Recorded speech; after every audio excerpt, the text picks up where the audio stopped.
Welcome to Baseball Seasons 1989. Seismic changes. Go crazy, folks! Go crazy!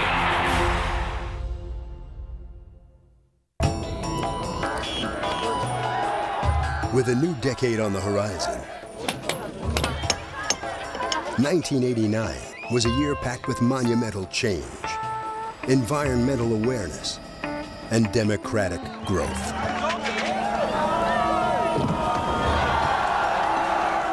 But perhaps the most seismic event featured the birth in England of a new frontier known as the World Wide Web, the first step to connecting the globe with the click of a few keystrokes.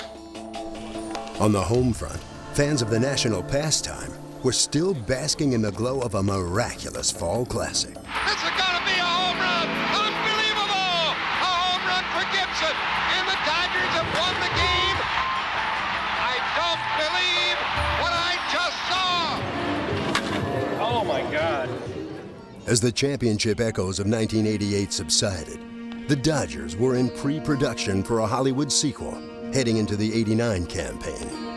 89 is completely different. You're the world champions. Spring training is completely different. You know, you're the big deal. You're opening the season. Expectations were high. For the Oakland A's, expectations were also enormous.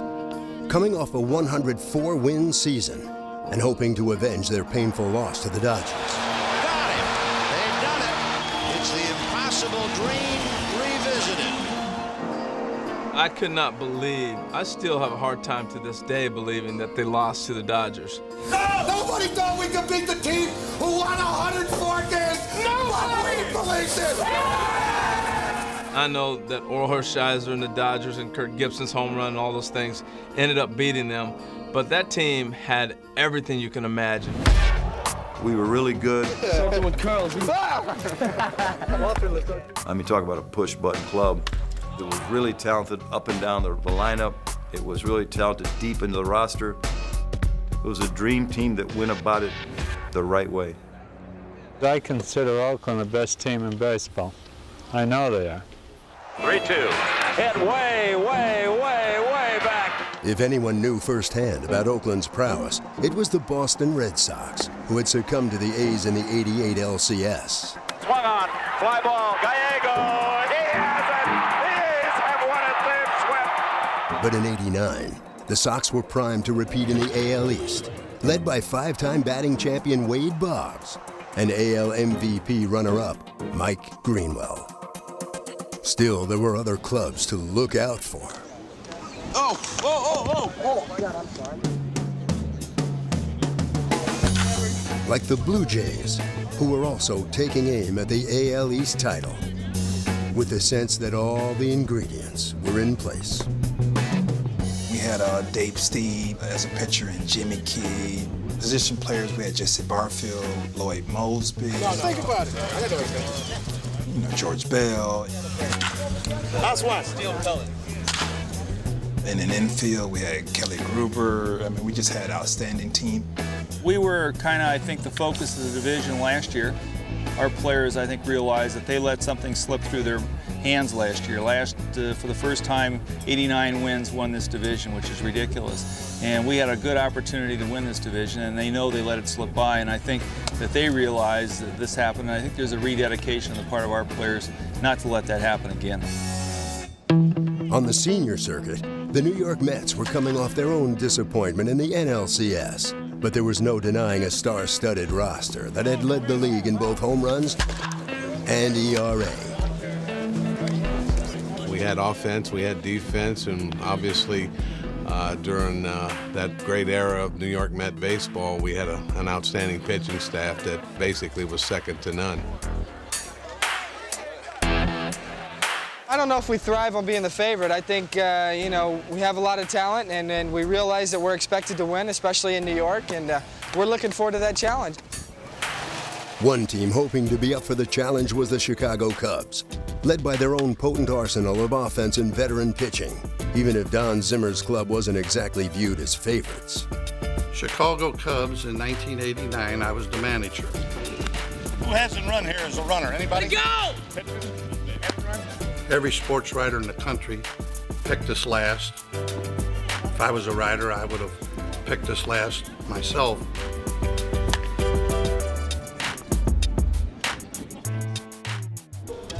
I'll take on anyone, anytime, anywhere, on the roof, on the street, it don't matter to me. On the battleground of the NL West, the defending champions would face stiff challenges from their in-state rivals, the Giants and Padres. San Diego had added steady southpaw Bruce Hurst from Boston, who joined batting champion Tony Gwynn as he took aim at a third straight title. 1, 2, 3, 4, go.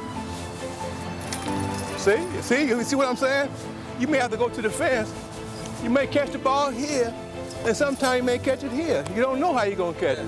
The San Francisco Giants had the luxury of Hall of Fame advice to start their '89 campaign. There you go. Very good. Third baseman turned outfielder Kevin Mitchell was entering his prime and hoping to form a powerful 1-2 punch with slugger Will Clark. We're gonna sneak up on some people. You know, the way everybody's talking right now, the Padres have it won, and Dodgers are defending world champs. We'll sneak up on some people. We'll give them a rough day. Yeah, give them all they can handle. At the dawn of the 1989 baseball season, there were flickers of the dawn of democracy on the other side of the world in China, when the death of former Communist Party chairman Hu Yaobang touched off summer-long protests in Beijing, leading to the Tiananmen Square massacre, which would produce startling images the world couldn't ignore. Meanwhile, back in the U.S., there was an escape from the unsettling news with the new season starting, and in the spotlight was a prodigious new talent looking to usher in a new era. Here's a young fella who's the story of spring training in the Mariners camp, 19 years old. I'm a normal 19-year-old kid having fun. Ken Griffey Jr. has an extra base hit on his first at-bat in the major leagues. He had something magical about it. From first at-bat, it's a double off of Dave Stewart. Well, it doesn't take him long to show the big league guys that he can swing the bat here, too. First at-bat in Kingdom, hits a home run. Deep Kittle back, goodbye home run! His first swing at the Kingdom is a homer, and they love you already, baby. And I just saw this young kid, I'm like, wow, this kid's special. He just had all the tools. He could run, he could hit with power. God, a home run! Do you believe this 19-year-old? Had a great arm, played a great outfield. I just admired at how easy he made baseball look, knowing how difficult the game really is. Junior flying diamond makes the catch! As exciting as Griffey made baseball for Seattle, the Mariners were still building for the future, which led them to trade away pending free agent ace Mark Langston for a package of pitchers, including a 6-foot 10-inch southpaw named Randy Johnson. I remember exactly how hard he throws. So when he gets traded, I don't really like that trade because we trade too many good players in that moment. But the Expos were in win-now mode. You got to take some chances, and if you want to win, you have to take a chance. Meanwhile, baseball's other Canadian franchise was making a midseason move as well, as the Blue Jays were preparing to christen their new ballpark, Skydome. But first, they added a few more memories in Exhibition Stadium. These fans are just ready to explode here with the excitement of the final game being played here at Exhibition Stadium. And with the score tied in the ninth, the bell tolled.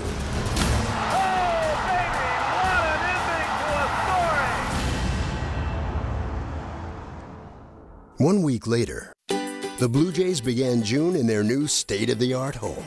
Howdy, this is Kelly Groover of the Toronto Blue Jays. I'd like to welcome all of you from This Week in Baseball to this fabulous made place here that we call home. Our great home. That's what it's all about. Get your opening day Skydome program. Here it is. Now this dome is really open. There goes the ball, and that will go on to the Hall of Fame. Look out, folks, with dysentery. That is your first dome home run from the Brett of the Jays lead 2-1. The Crime Dog may have hit the first home run, but the Brewers took the first win. Great stop to end it. And yet there was more history ahead for the Jays, as 3 weeks later they went into Baltimore with new manager Cito Gaston, setting up a baseball first. Tonight, baseball history will be made here at Memorial Stadium as the Orioles' Frank Robinson and the Blue Jays' Cito Gaston become the first black managers to oppose each other in a major league game. To me, it seemed normal. And so I guess that's the best thing you can say is that When you're looking out, you see baseball players. You don't see races or where they're from. The Orioles won 16-6, another highlight of a surprising start that had lifted them into first. There was no expectations going in for our team, and then all of a sudden there was momentum that was built. The Birds had lost 107 games in '88, but '89 was a new campaign with a fresh batch of young talent. Finley to the warning track, and he made the catch. Unlike the upstart O's, the A's had been expected to lead their division, and sure enough, strong pitching pushed them to the top of the AL West. It's over in the A's sweep, and Eckersley chalks up his sixth save. Back in the senior circuit, the Cubs were holding a narrow lead over Montreal, while the Giants were atop the West and opening eyes with their play. It's another chance for Mitchell, and he makes a barehanded catch. He just stuck his big paw out there and grabbed a hold of it. In my entire life, I've never seen that happen. Dude, I said, you do know you're going to be on every highlight reel for the rest of your life. And as the season headed toward the All-Star game, more highlights were on the horizon. On the night of July 4th, 1989, in America's birthplace, there came a reminder that in the national pastime, just because something happens once, And it is swung out and missed. Tom Browning has pitched a perfect game. doesn't mean it can't happen again. It had been less than 10 months since Browning's perfect game in Cincinnati, and now in Philly, he bid for another. Swing and a miss. Down he goes. Browning is knocked down the first 6 to 8. Through 8, 24 Phillies came to bat, and Browning retired every one of them. He is doing it in fine fashion, folks. He has been beautiful up to this point. But then Dickie Thon led off the ninth. And there's one to the right center field gap. It drops for a base hit. Vaughn goes to second with a leadoff double. And Tom Browning goes 8 innings of perfect baseball before Vaughn to lead off the ninth. You know, you never anticipate doing it twice, and here I go into the ninth inning trying for my second time, and you know, I just run a little bit out of gas. He's leading the game to a standing ovation for most of this crowd. The reception very warm. In Baltimore, a surprising team was earning big cheers of their own. Fastball is hit deep to left field, and it is gone. We started to believe in ourselves. The fans certainly started to believe in the product that we were putting out on the field. They started posing the question, why not? Why not going from, being worse than the league to first in 1 year? At the All-Star break, Baltimore held a 5.5-game edge in the AL East, while out west, the Angels, for the moment, had a narrow lead on the A's. The National League was just as tight, with the Expos topping the East by 1.5 games, and the Giants up 2 in the West, thanks in big part to a dynamic duo. That's right. Will Clark and Kevin Mitchell, how about those guys? Ooh, you're going to hit the I hope so. In the midst of a career year, Kevin Mitchell was more confident than ever. The NL home run leader reached a milestone on July 8th in St. Louis with his 30th blast of the season. Well, it was over the 414-foot sign to the deepest part of the ballpark. And 3 innings later, Mitchell unloaded again. Back to the fence, it's gone, a home run. 31st of the year, and now he's got 80 RBIs. That night, like so many other times in '89, Mitchell and his slugging partner shared the power fever. High to right, and back and gone, home run. With a .330 average and one of the sweetest swings in the game, Will Clark's popularity was borne out in the All-Star voting. I'd like to thank the fans. It certainly is a thrill and a great surprise to be NL vote getter. His AL counterpart was the Royals' Bo Jackson, and in Anaheim for his first All-Star game, the two-sport phenom would shine the brightest. I wanted to go out and see if I could compete on the same level with all of the other Major League Baseball players that were selected to the All-Star game. Hey, he's remarkable, and look at that one. Bo Jackson says hello. Rick Russell is greeted on the first pitch to Bo Jackson. He almost hit it out of state. When he hit that ball, I said, oh my gosh, it was a sight to watch, it really was. I was going to be kind of let down if I had a little dribbler up the middle for a base hit, but I was happy with my result. Hey, that looks like it's going there too. Eric Davis to the track. There it is. Gone. The back-to-back bombs tied the score, and gave the AL a momentum they would never relinquish. The American League shuts down the National and beats him 5-3. Bo was the game's MVP. And with the second half ahead, the stars of the game were focusing on more big things on the way to October. As the second half of the '89 season began, the division battles continued to intensify. In the AL East, the Orioles were clinging to a narrow lead over the Red Sox, but another club was coming on strong. The Blue Jays have won their 5th consecutive game. Fred McGriff, George Bell, and Kelly Gruber were the big bats in Toronto, though it was pitching that got the Jays' August started in dramatic fashion. We're in the top of the 9th inning. 2-0, the Blue Jays lead. Steve has been El Perfecto so far. He's now 1 out away from a perfect game. It was a familiar feeling for Steve, who in his last 2 starts in '88 had lost no-hit bids with 1 out to go. And there goes another no-hit bid for Dave Steve. Once again, Steve coming down to that 9th inning, and it was that old slider. Line to left field. No! A base hit. Well, it is disappointing, but I've been through before, and we won the game 2-1, and that's really what matters. And the Jays would keep on winning, going 20-9 in August and landing in first place by month's end. In the NL West, the Giants were leading the pack, led by a now familiar pair. And it's a home run for Kevin Mitchell. And then there was Dave Dravecky, who a year earlier had been diagnosed with a cancerous tumor in his pitching arm. They had taken out most of his shoulder muscle. The doctors told him that there was no way that he would ever pitch again. But on August 10th, Dravecky remarkably returned to the mound, going 8 innings in a 4-3 win over the Reds. It was an amazing story. What he came back from, it was a one-of-a-kind thing. But for as heartwarming a story as his first game was, the second game was just so sad. It was in the 6th inning in Montreal. Dravecky threw a pitch, and his arm just snapped. I was the first one there, and he looked at me and he said, "Will, I'm in so much pain." It was pretty devastating when we were out there. The broken arm meant Dravecky's season was over. But the pitcher stayed with the Giants, remaining a source of inspiration for his team. Back in Chicago, the Cubs were inspired by second-year manager Don Zimmer, playing more consistently as the season progressed. Cubs win! The Cubs are in first place! After a streaky first half, the Cubs went 46-30 the rest of the way, behind Ryne Sandberg, Mark Grace, and leading Rookie of the Year candidate Jerome Walton. The guy has just been a heck of a player for us. He's hit right at the 300 mark the whole year. He went on a 30-game hitting streak. A low-looping runner. He's going to beat it out. He does! A base hit. Jerome Walton, the 30th game in a row. Walton's hit streak was the second longest ever by a rookie. Meanwhile, a 42-year-old legend was showing he wasn't too old for the record books.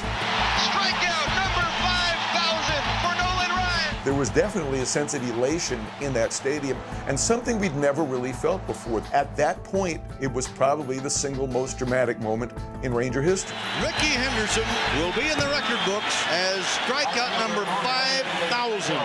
Though he flailed that night against Ryan, Henderson had been a huge spark for the A's since being reacquired from the Yankees in June. We were already a very good team. And when we added him, it's what took us to the next level. Well, has he done the job the A's wanted him to do or not? It's been incredible. And for the second straight year, the A's were heading to the postseason. The A's are Western Division champions for the second year in a row. The Cubs clinched the NL East in the season's final week. Cubs win the division! Cubs win the division! And the West was won the next day. A lot of hard work, a lot of sacrifice. God, this is great. With the division decided, the Giants' final series of the season turned into a showdown between Will Clark and Tony Gwynn. Going into that weekend, he was leading, I think, by a point. I think he was hitting 333. I was hitting 332. And after the first 2 games, Clark still had his narrow lead. Then, in the final game, Gwynn pulled ahead, barely. There's a bouncer up the middle, Spire behind the bag, flags it down and throws. Not in time. It was bang, bang at first, and I thought I beat him. Eddie Montague was the first base umpire, and he went safe.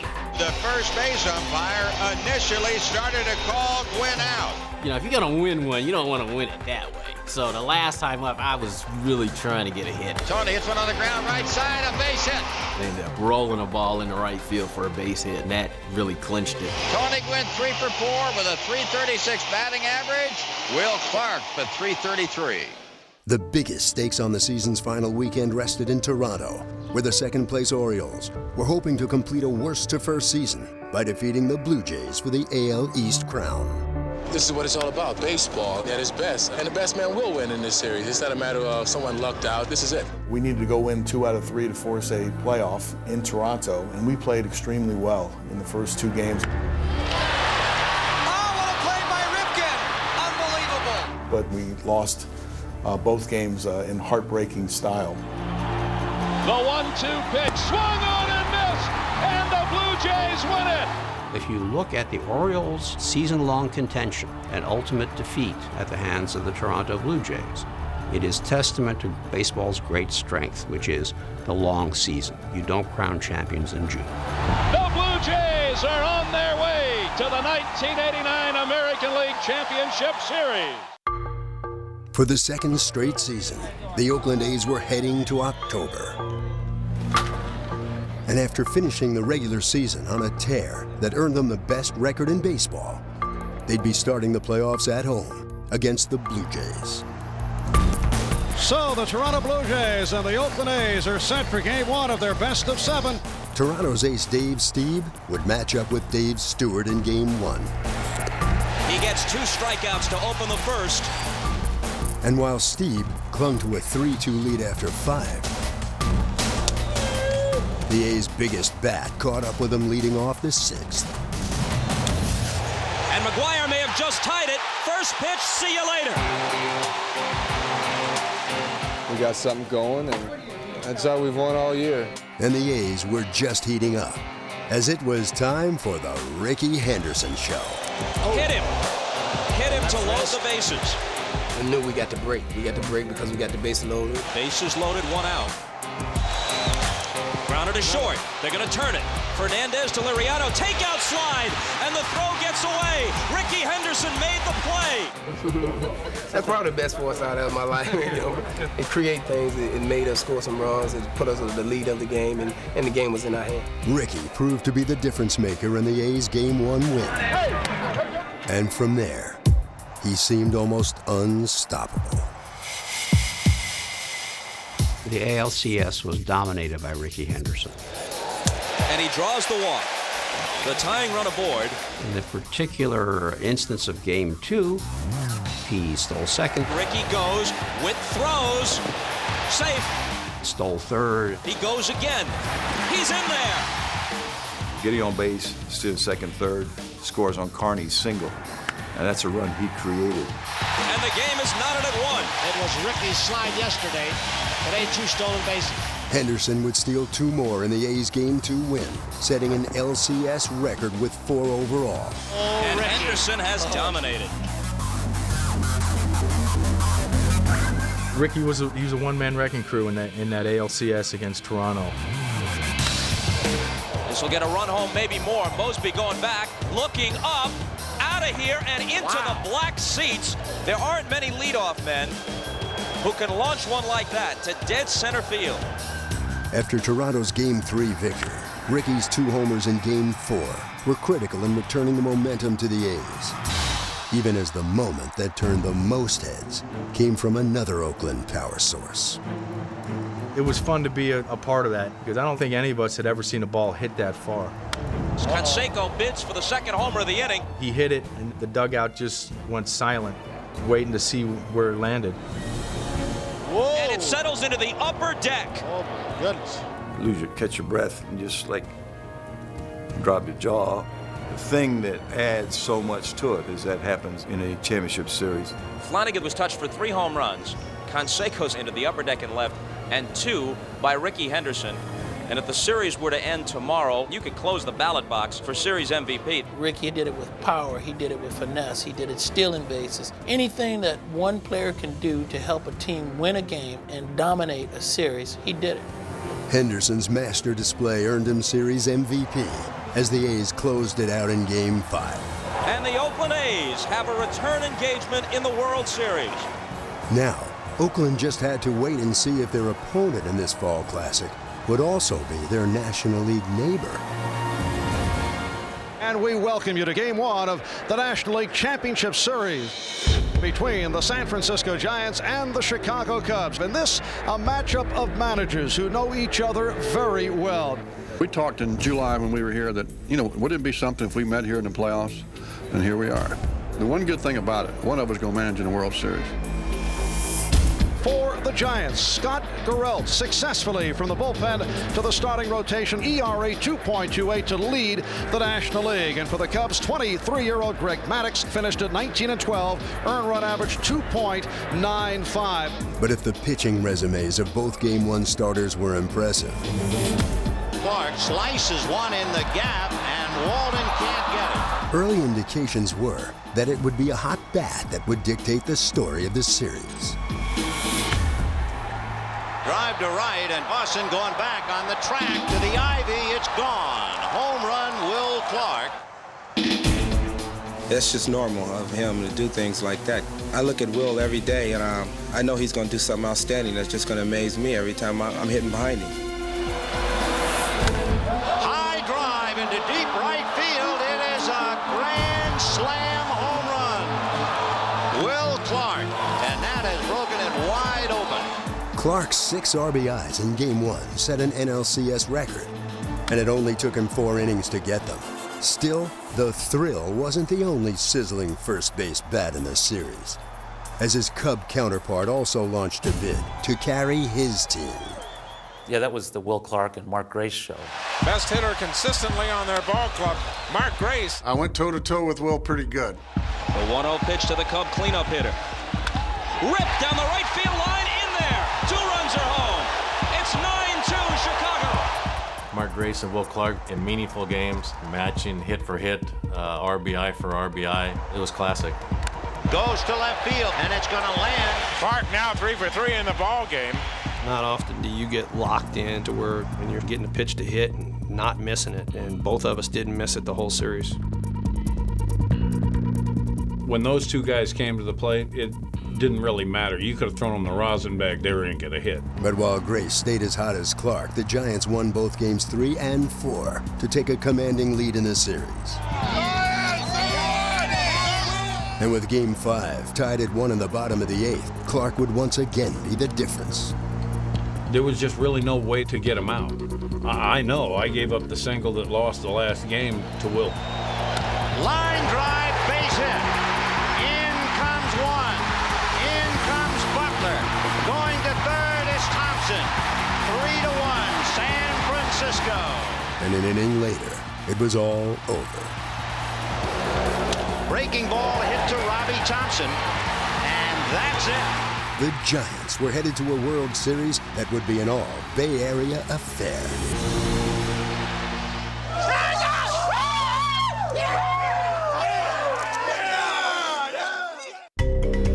The Giants and A's were in the World Series.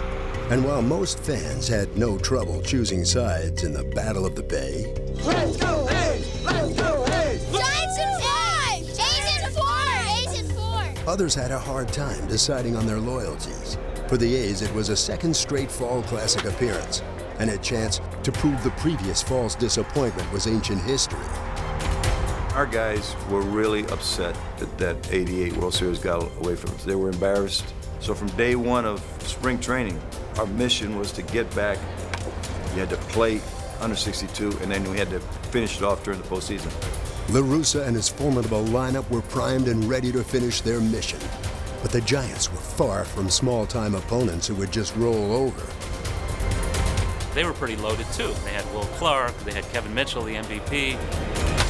So the Giants really thought that they would be in this thing.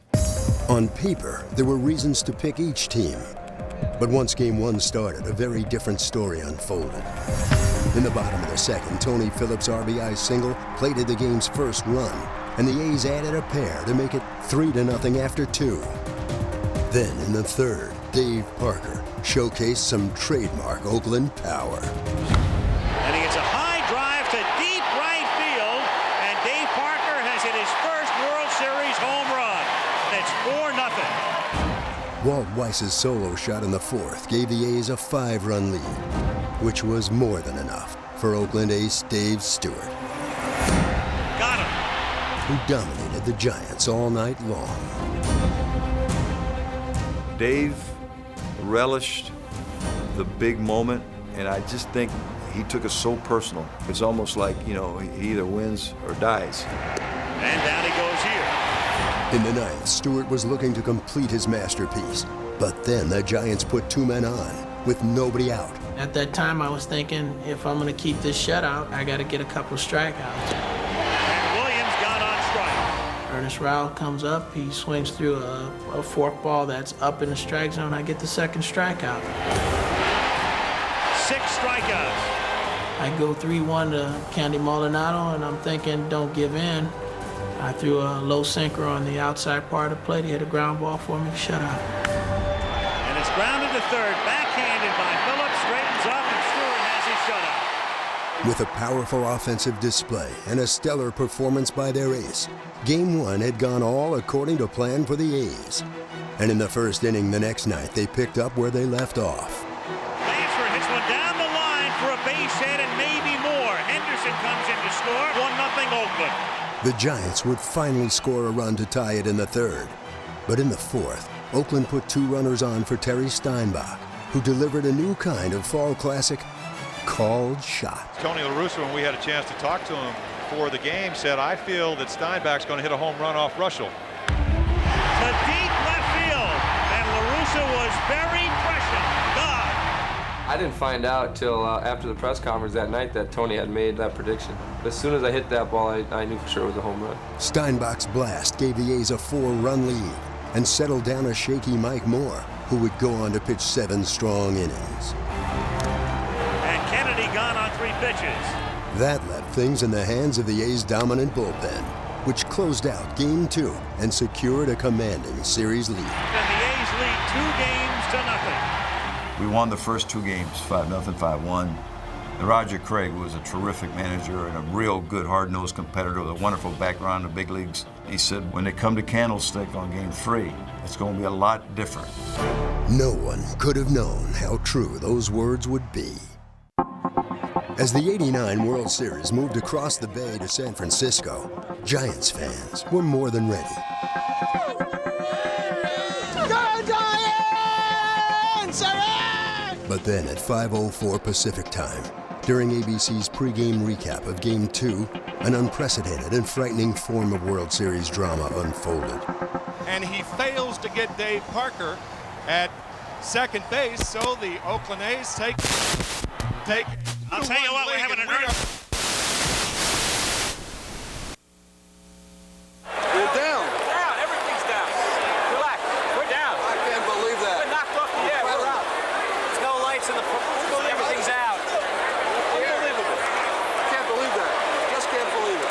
First time I ever got scared in Candlestick. I got knocked down a lot, but this is the first time I ever got scared. Man, the ground was shaking, man. I don't know if we're on the air or not, and I'm not sure I care at this particular moment, but we are. Well, folks, that's the greatest open in the history of television, bar none. We went down to the dugouts. Everybody was concerned about their families, trying to get them down. And then you're hearing pieces of what's going on. 6.9. 6.9. That's a major. Bay Bridge collapsed. Went 20 feet of the bridge, went in the water. This said earthquake, you know, I thought, well, I mean, things are moving, but, you know, we're going to be all right. And then to see the news and to see the bridge and to see the, you know, all the devastation down at the marina, and now I'm scared. We're back here in the production truck, and it's funny. I think everybody at first oohed and awed and didn't quite know what had happened. You get the sense that people are almost more nervous now as the reality of what has taken place begins to sink in. Dave Vincent, who was the commissioner at the time, called Tony LaRusso and I over and said, what are we going to do? I said, you better call this game and get these people out of here, because if we have some more aftershocks, you never know what can happen. Ladies and gentlemen, we are postponing the game because there is no power in the stadium. We would like you to leave in an orderly way. I don't believe there's any great danger, but we have no idea when the power is going to be on, and we have to get people out of here before it gets dark. My most vivid memory of the whole situation was looking back and seeing the A's and Giants walking off a Candlestick Field with their families in tow, and Terry Steinbach's wife was crying, and it was a bad, bad deal. The earthquake took the lives of 57 people and injured thousands, and with an estimated $6 billion worth of property damage. It was a moment in history that changed more than just the course of a World Series. We definitely needed to take a step back and assess, what went on and the loss of life that happened here in the Bay Area. But by the time the World Series resumed, it was a healing process for the Bay Area, but the World Series had definitely lost some of its luster. And when the series was restarted 10 days later, the prologue was a pregame ceremony to honor the first responders who'd been among the heroes that day. Thank you very much, and the Bay Area salutes you for your great effort in this time of need. Then, at last, it was time again to play ball. Okay, we're finally going to do it. Just got to go. Waited long enough, haven't we? Good luck, guys. The A's jumped out to an early 4-1 lead, but then the Giants tried to claw back against Game 1 winner Dave Stewart. And that's lined into center field for a base hit. Clark comes in to score. Here comes Mitchell. The throw is cut off. It's 4-3. But the A's were able to hang on to the lead, and in the fifth, they expanded it in familiar fashion. Jose Canseco comes to the plate. He singled in the first inning to snap an 0-for-23 streak over the last two World Series. And he comes up here with runners at first and second and nobody out. Drilled to deep left center field, and Jose Canseco has hit it out. A 3-run home run, and it's 7-3 Oakland. One batter later, Dave Henderson hit his second homer of the game. And then in the sixth, Carney Lansford put it all but out of reach, and in the process, made some Fall Classic history. Hits it in the air to left field and deep, and going back is Mitchell, and that one is gone. And that ties a World Series record for most home runs in a game by a team, and most in the game by two teams as well. And everybody was figuring, well, the layoff would do one thing. The pitchers would be way ahead of the hitters. Say what? It's 9-3. Oakland would take the slugfest 13-7, putting the Giants in a 3-0 hole and leaving their manager grasping for ways to stop the juggernaut A's offense. What are you going to do to prepare them better for tomorrow? Maybe I play my outfielders a little bit deeper. Put them on the other side of the fence. I guess no other clubs ever won it when they went 3 down, but this is a funny game. It can humble you in a minute. We'll be here tomorrow and we'll keep battling. Early evening in San Francisco as you look at Candlestick Park as we get set for the 4th game of the World Series. The tale of the first 3 games of the Battle of the Bay had been all Oakland. Still, even in the deepest of holes, the Giants were trying their best to stay loose, even as the opponents were just 1 win away from a title. We were on a mission and we were rolling and we felt like we were unstoppable and we're going to bring home that ring. And it wouldn't take long for a red-hot leadoff hitter to set the tone for Game 4. Just 3 pitches, in fact. And he hits a high fly ball to left field, and that one is carrying, and back goes Mitchell, and it's a launching pad again tonight. Henderson on a 2-0 pitch. Swinging away and making it 1-0 Oakland. The time I think when players prove their worth is in the playoffs and it's in the World Series. And for you, before the first pitch is made, to say that I'm going to dominate this series, say it and get on the field and do it. It's just a case of when the spotlight was on, he knew to turn it on. Henderson was on his way to batting .474 in this series, and his performance with the bat might have been contagious, considering what happened in the second, when A's starter Mike Moore came to the plate. And it's hit in the air to center field, and Butler races back, and it's over his head. Henderson comes in to score. Weiss is being waved in. He scores on the first hit by an American League pitcher since 1979 in a World Series game. With a 7-0 lead after 5, the A's seemed intent on pulling away, and the props were coming out. But in the 6th, Kevin Mitchell's 2-run homer got the Giants on the board, and an inning later, they'd keep chipping away. That's hit sharply, base hit into left center field. Butler had to go back towards second. Now being waved in, around third. It's 8-6. Suddenly, the Giants had what they'd been missing all series, momentum.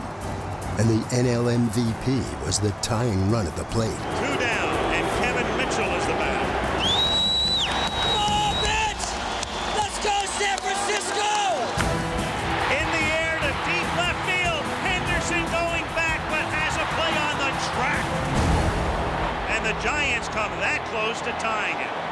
And they'd get no closer, as Oakland added an insurance run in the 8th, putting them in position for the title they'd been focused on all season long. It's a ground ball to the right side, speared by Phillips, flips to Eckersley. Yes, he's there in time, and the A's are the world champions. That's my only World Series championship, and I played 24 years. And how lucky I was to get the last out, throw it to me, touch first base. I mean, that's the ultimate feeling in the world. The A's, the world champs, and the deserved world champs. And for the first time in 15 seasons, the world championship goes to Oakland. The A's were a portrait of exhilaration on the field, but when the celebration moved to the clubhouse, the scene was a bit different. We decided out of respect to what had happened in our area, we would not pop champagne, we did not celebrate. So we had very muted hugs, and we felt good about it. Went back to the Oakland Coliseum, had a little get-together. So some bittersweet stuff there. Dave Stewart would be named Series MVP, just one of several A's worthy of the honor. But even to this day, the undeniable fact remains that the '89 Fall Classic will always be remembered for things much bigger than the game. You look at the whole thing, and when you talk about the '89 World Series, it's not going to be who was MVP or even who won the World Series, but the volunteers that were so gracious in helping out through the tragedies that have happened, the collapse of 880 and the Bay Bridge itself, and that's where the focus is going to be. Baseball will be secondary, exactly where it should be. The '89 season is also recalled for a different kind of landmark episode. Major League Baseball's decision to suspend all-time hit leader Pete Rose for life for betting on games. The banishment for life of Pete Rose from baseball is the sad end of a sorry episode. And just 8 days after Bart Giamatti announced his ruling, there was a tragic coda when the commissioner died of a heart attack. In 1990, with Lou Piniella now managing Rose's old team, the Reds surprised the mighty Athletics by sweeping them in the Fall Classic. Cincinnati, the champions of baseball. Meaning the '89 title would be the only one in Oakland's run of dominance. Across the Bay, the NL champions would maintain their popularity for years. Ready? And in 2010, a new generation of Giants would finally bring a first-ever World Series title to San Francisco. For the first time in 52 years, the Giants are world champions